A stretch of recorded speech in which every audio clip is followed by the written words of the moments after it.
Hello and welcome. Now in this video I'm going to show you how you can stop your videos from playing back as you scroll.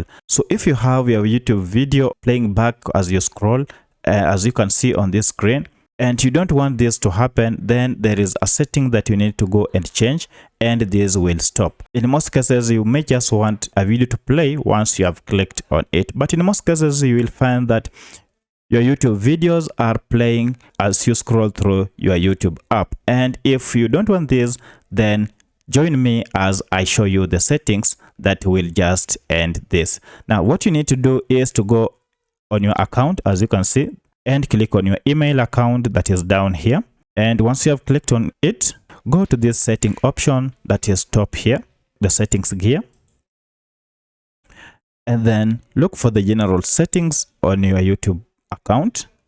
Here it is. Tap on it. Now we have a setting here called playback in feeds. This setting, when it is on, it makes your video to play as you browse.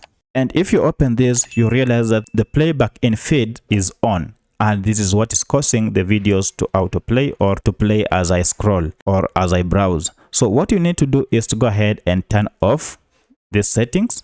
The changes have been saved. Now you can see a total difference. Our videos are no longer playing as I scroll. So this will save you on data and unnecessary interruptions of YouTube videos that you are not interested in from playing while you are browsing. So if this video was helpful to you, kindly hit the like button and subscribe to this channel to support me. Thank you for watching, and let's meet in the next video.